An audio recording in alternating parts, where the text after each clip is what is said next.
Om Namo Bhagavate Vasudevaya. Welcome everyone to our 8th session on how to study the Bhagavad Gita. So in the previous session so far, we have seen the Sankhya Yoga. In the 3rd and the 4th chapters, we have seen the Karma Yoga. Now we are going to cover the 5th chapter, that is a Karma Sannyas Yoga. And Nilesh, I would like to start by asking you this question, where in the beginning only Krishna says, Ekam Sankham Cha Yogam Cha Ya Paschati Sa Paschati. So can you elaborate on this very key shlok of this entire chapter? Yeah, so I will do that. In fact, for most part, to an extent, people may feel this is a repetition, and it is. In fact, the second chapter is the summary, summum bonum, you can say, of Bhagavad Gita. And now there is an elaboration of that through 4, 5, 6. So that's why, 3, 4, 5. And that's why there is a repetition. And we will see that repetition in some form with more elaboration as we go through the future chapters. So when we talk of Ekam Sankhya Cha Yogam Cha, Sankhya in the sense of a Jnana Nishtha, which also means a Siddha, okay? And Yoga, which is taken in the sense of a Karma Yoga, which is a Sadhaka Dasha. So you can say Siddha Purush, Sadhaka Purush, Purush not as in man or a woman, Purush as in living entity, a Jiva. So Siddha Purush, Sadhaka Purush, Siddha, Sadhaka. So Jnana Nishtha is that Siddha Nishtha, that is a Sankhya. Karma Yoga is a Sadhaka Nishtha. And the words that we now saw, karma, akarma, vikarma. So akarmi karma is that jnana nishtha, or the way siddha behaves. They both actually externally seen, they'll do the same thing. But akarmi karma is like a doing of a siddha. Karmi akarma is doing of a sadhaka. And in this context, Arjun is asking the question, and Arjun wants the very first verse of 5th chapter. Just like he asked the question at the beginning of 3rd chapter. Again, Arjun wants a binary answer. Arjun wants to know which one is better there in terms of Buddhi Yoga and Karma Yoga. And now he's saying, okay, so already, all right, now tell me between the Jnana Nishtha and Karma Nishtha, or between a Siddha and a Sadhak, Akarmi Karma, Karmi Akarma, tell me which one out of a sannyas and a yoga, which one is better? And of course, Krishna is not going to give a binary answer, because the great questions of life, or you can say of Tattvajnana, or of a Darshana, it does not have binary answer. It does not have binary answers. That's very important. So what is Krishna's answer? Krishna says both are moksha sadhak. Ekam Sankhya Cha Yogam Cha, both are moksha sadhak. And now he is going to elaborate in this chapter on the subtleties of it, or what are the differences, which in a way he has done it in both, or rather not both, chapter 2, 3, and 4. Back to you. Yeah. So can we make a bold statement by saying that Karma Yoga and Sankhya Buddhi is one at the same, at a particular level? For a sadhak or for a siddha, there remains no difference between the two, whichever way you look or observe or practice? Okay, what we can say, instead of saying they both are same in a very generic fashion, in a way they are, in terms of their output, in terms of their final outcome, they are same, which is to say moksha. Both kind of liberate you, both give you JeevanMukti, both make you Sthitaprajna. In that sense, they are the same. If I will take an extremely crude example, and it is a crude example. In fact, all upamana are like that. So sometimes what happens, the metaphors and upamana, simile, people get stuck in the simile and try to find 1:1 correspondence. It will not be there. So again, that's why I said it's a crude example, but all examples are crude in that sense. So let us say from here, I have to go some destination and I'm just going walking. Okay, walking versus by car. Now, car could be faster also. I mean, again, I'm saying there is no 1:1 correspondence, but car would require many other issues, like what I should know how to drive. I should have a car. There should have a fuel in it, right? I should have a permit to drive. There should be a road. I mean, that's applicable to both, as opposed to, let's say, me just simply walking. And for simplicity, let's take not a far distance, say 4 miles away. I mean, both are going to do. The car may do even faster, maybe more comfortable, whatever it is, but it will require certain things. Okay. The walking will have its own challenges, but in both cases, both people will able to achieve the objective, right? Both will able to reach the destination. 3-4 miles is not a big deal for walking, at least for a healthy person, and going by car is also equally reasonable. Just like we looked at these two different ways, means of going, and they could have their own restriction challenges and so on. But in terms of ultimate outcome, they both are capable of achieving it. You can see this as they both are moksha sadhak. That's what Krishna is going to say. And then he's going to, of course, elaborate in terms of the subtleties of it. And he's going to make a point that they both are moksha sadhak. However, Krishna is going to say that he's biased towards yoga. Yoga, yeah. Okay. So, and then he explains why he's biased. Tapasvibhyo diko yogi jnanebhyo pimotodika karmibhyashchadiko yogi tasmad yogi bhavajana. Later on in later chapters, he says that. Yeah. Right. I agree. So coming back to our chapter 5, another verse that that I always think and dwell about is na kartutvam na karmani lokasya srujati prabhu na karmaphala sayogam swabhavastu pravartate. The way I understand from this is it's the same. It's linked to Uddharenatmanatmadam, I feel, because he says that it is not me or it is not the Paramatma who decides the karma or the kartutva of the people, nor does the Paramatma decide the phala, what the phala the person will get. It is the swabhav or the prakriti of that person which is the decisive factor. So can you give your perspective on this particular verse? Right. In fact, this whole chapter, if you think of it, Krishna, I mean, again, this is like, think of this as another termination of what Krishna wants to tell Arjun, just like he did it at the end of second chapter with a Sthitaprajna. He says, now be Sthitaprajna and fight. Similarly, here the exact word is not used, but Brahma Nirvana is used many times. But JeevanMukta, that is the kind of essence of this. But experiencing JeevanMukta or even explaining JeevanMukta to someone in words is difficult. So actually, even Krishna here and therefore Vasudev, are trying to explain something like akarmi karma, karmi akarma. I mean, how does that happen? Or how come Sankhya, I mean, Jnana Nishtha is exactly same as a karma yoga? Something very difficult that person is trying to convey that point across. Okay. So one of the thing between the two and bringing it together, what he says is there is a bias that Krishna shows towards karma yoga. And couple of things he says in that context is what, for example, he said, yes, karma versus sannyas, that is Arjuna's question. But he says even that sannyas is not possible without yoga.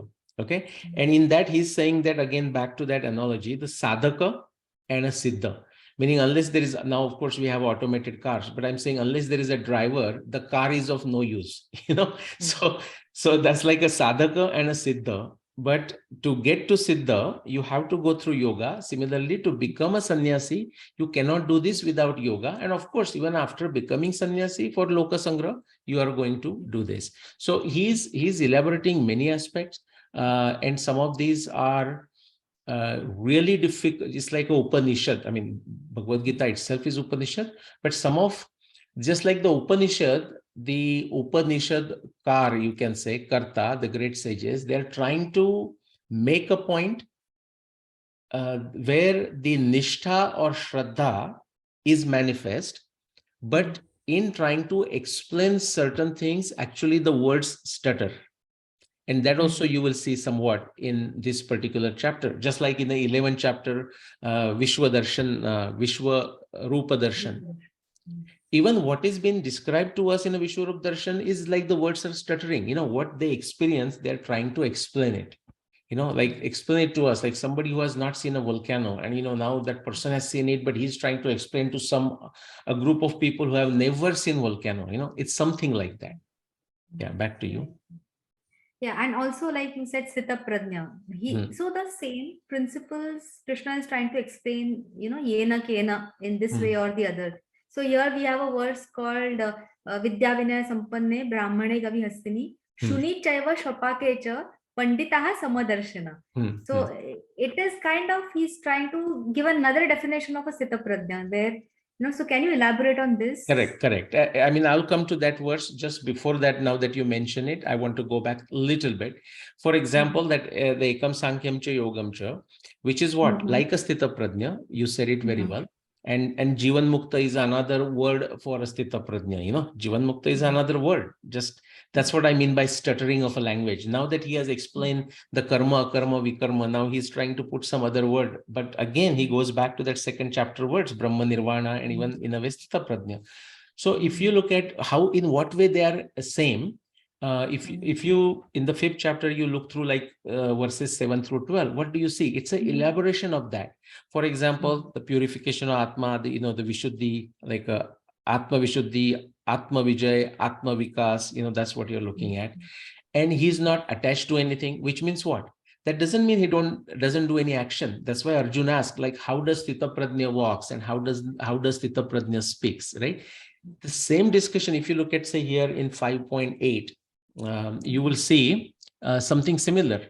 For example, a JeevanMukta, a person who has attained Brahma Nirvana, or even a sadhaka, because sadhaka is learning these things. How does he do? Person in a karma yoga, he walks, but he doesn't do a yatra, let's say, which is to say, there is no set goal, and that accomplishment of that goal is the thing, and that's like drives him. No, he has a broader goal of a loka sangraha, Atma Shuddhi, Atma Vishuddhi, Atma Vikas. For that, he will do it. He will do Samaj Seva, but ultimate aim he has is a Atma Shuddhi. So he walks, but not yatra. He speaks, but not necessarily gives a pravachan. It will turn it into a pravachan.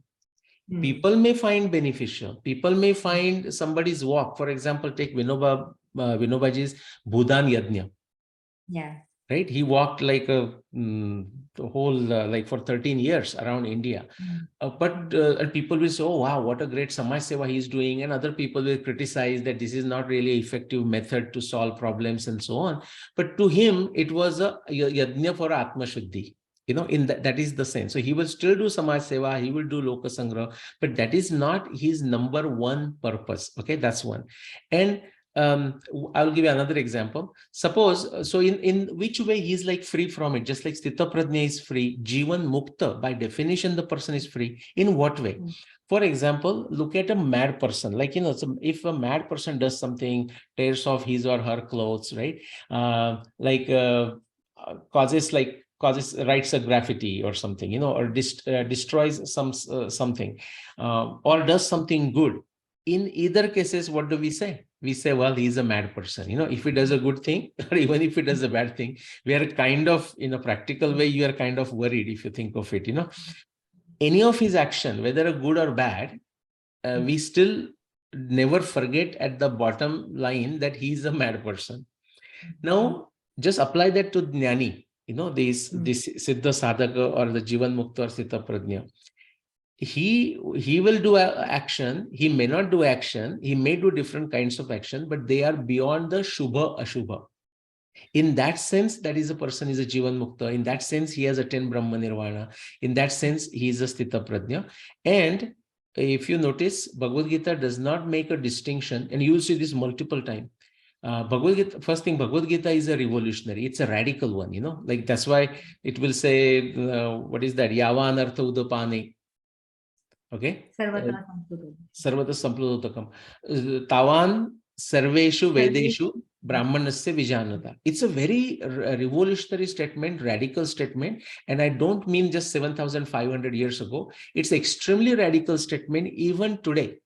If you follow like social media discussions about gurus, Sampradaya Pravartak, like Madhvacharya and Ramanujacharya and Shankaracharya and Prabhupada, Hare Krishna movement, Sri Sadguru, Sri Ravi Shankar. I mean, any of these Pantha, Sampradaya and so on, Vedas, should ladies chant Vedas or not? You will find a amazing level of orthodoxy. In the context, like somebody says, well, yeah, I don't need to study. Shankaracharya said that Shankaracharya was called a Vedic, for that reason. In the Brahma Sutra, when Shankaracharya is saying, he's not, actually, he was trying to establish the importance of Veda, but he said, yeah, the study of a Veda, I mean, having that background knowledge is not a prerequisite for Brahma Jidnyasa. Now, that was a revolutionary for Shankaracharya's time. Now, long before that, Krishna is saying, Krishna already said it, right? Krishna already said Traigunya Vishaya Veda Nistraigunya Bhavarjuna. yeah, so correct. Niryoga Kshema Atmavan. Yeah, or the Yavan Artha Udapane Sarvata Samprata Udake Tavan Sarveshu Vedeshu, right? So, but somebody, see, to a dogmatic mind, somebody just saying, just take an example in a Hindu context, like say Vedas, yeah, I mean, if you want to study, otherwise that's fine. I mean, Tukaram Maharaj has said that, right? Vedanta to Artha Amma Sachi Thava. And some people would say, what kind of thing he's talking? If people watch Tukaram movie, they will see it. The Pandits were brought in to tame Tukarama and so on. And that happens in our time too. The point is, Jnani is Jnani, and he is beyond Shubha Shubha. This is itself is also a revolutionary thought, a revolutionary reality that Krishna is bringing it to, of course, Arjuna's attention, but attention for the benefit of us. So it is revolutionary in nature. And in that extent, again, the words stutter. Like, how can you say, come on, the Jnani can do anything? In 18th chapter, again, that's a Upasamvar chapter. There you hear even a person who is such a Jnani or like liberated, whatever you want to call it, JeevanMukta, even when he kills, he doesn't kill. Now, that's very hard for people to understand, right? So that's one of the point. The point again is for him or her, I mean, him, we are saying just as a Purusha, him, her, it has become a Sahaja Kriya. Okay, so for example, to chant, we say, oh, I'm doing 10 rounds of certain japa, or a daily, or 100 rounds, or 16 rounds, 24 rounds, whatever the number it is, 11 rounds. And Tukaram is saying, now that wasn't the case for Tukarama day one. Tukarama always considered himself sadhak, and frankly, that is true of all great personalities. They will always consider themselves sadhak. And I mean, I don't want to elaborate, but I mean, rather make it extended. I remember in certain sampradaya, like people will say, oh, so are you now expert? Well, this is a tricky question. If you say yes, then you say, no, you are arrogant. The point is, Tukaram is saying, Sahajachiya Arati Panduranga Dhyani Panduranga Mani, because that is his natural Sahaja Kriya. And then some other things that I will not elaborate, 5.712, Alipta, the person, Ekanta, Vishayi Priti, Jana Sangata Navada, those are things that will get repeated. Nirlipta in a mana, nirlipta in a buddhi, nirlipta in indriya, but the person is still keep on doing things. Yeah. And Shanti, what is the outcome? The outcome is a Shanti. Now that outcome is same as if you look at 5.6, it's a Brahma, then he attains Brahma Nirvana. So Shanti or Brahma Nirvana, Prasannata, Brahma Bhuta Prasannatma, these are used in a synonymous forms. And I digress. You asked me the question about what is that? So I think that is to be somewhat understood also as a metaphorical, if we think about it, which is to say, so if you take out of that, there are many, like, there's a elephant also, but let's take cow and a dog. So cow is considered like a shuddha, you can say, like a pure, and dog is considered impure in a general sense, comparatively speaking. And again, this is the what you can say, the internal stability or samatva buddhi of this JeevanMukta is basically said. So he doesn't distinguish between them because he has attained that true balance, right? Vidya Vinay Sampanne Brahmane Gavyastini. Again, this is a metaphor. Somebody starts taking this literally and trying to make sense out of it, well, they are going to go totally on a tangent, so. Yeah, so I think we can end here, and I would like to say that Sthitaprajna is always in a state of akarma. For him, it is always in a state of akarma. We can safely say that. I think that is what Krishna is trying to tell, because Correct. He is doing his normal chores, but it's so internal, it is so sahaj to him, it is so internal to him, it is also for the others rather than for himself that he's doing. So he's always in a perpetual state of akarma, I would say. I think I have no more questions. We can endure if Okay. you have. Okay. So I'll have just give a quick summary and sort of segue for what's to come when we do 6, 7, 8, and so on. So as we quickly summarize Brahma Nirvana, like we saw that word in the second chapter, we see this word again multiple times in chapter 5. Think of this as a everything was said in second chapter, but the elaboration kind of was generated with a question on karma, etc., or karma yoga and Sankhya. And through that, the 3, 4, and 5. And again, Krishna is summarizing it. So therefore, you see Brahma Nirvana again, JeevanMukta, Sthitaprajna, the repetition of those characteristics. And if you look at the last, this has got 29 verses. So if you look at like a 29, right? Yeah. Yeah. So if you look at the last 3 verses, so that's basically a summary of everything that is said in this chapter, but also 3 and 4. And if you look at 27, 28, now, that will almost, if people pay attention, they will get a clue what this is referring to. So this is like those shloka, like number 27, 28, referring on how to focus, the Dola, Bhru, Sangrami, Sthira, like, looking at the tip of your nose and something like this, Pranapana. Yeah, it's almost creating a stage. It's like these are like related to dhyana, focusing. So now we are going to look at the tools. So again, everything that Krishna wanted to say is said in second chapter. But if somebody says, oh, well, tell me more, then it's like a 3, 4, 5. And now that's actually also done. Now we are going to look at whatever additional things we look at are the tools. And so dhyana related, how to focus on certain things. That's what we are going to see on Adhyay 6, 7, and 8. That is what a segue is created through 27, 28. And then if you look at last verse, again, these are summary of 5, but then you will see it is referring to the sort of a bhakti, but bhakti, and therefore you can say Saguna Bhakti. And that will be explained through Adhyay 9 and 12. And again, you will see the repetition of this, sannyas and karma yoga. Like sannyasa is a vritti pradhan, karma yoga is a karma pradhan. But again, Krishna will say, just like he says in this chapter, and I want people to read this chapter, by the way, we didn't go through the details of every single thing, that a karma pradhan, meaning when you are karma pradhan means what? You do samaj seva, right? Because you're not doing for a specific intention. So samaj seva has a vritti shodhan. So purifying your own mind and intellect happens through samaj seva. Some of the torture kind of, initially it feels like a torture. I certainly feel like a torture. That you tolerate, you learn the toleration. That comes through that karma yoga. So your vritti shodhan or purification, that internal purification, Atma Shuddhi, comes through karma yoga. And related to that is that bhakti. So therefore, this last verse of 5th chapter is also a segue for the bhakti yoga, which is what? 9, 10, 11, and 12. And that's it. So back to you. Okay.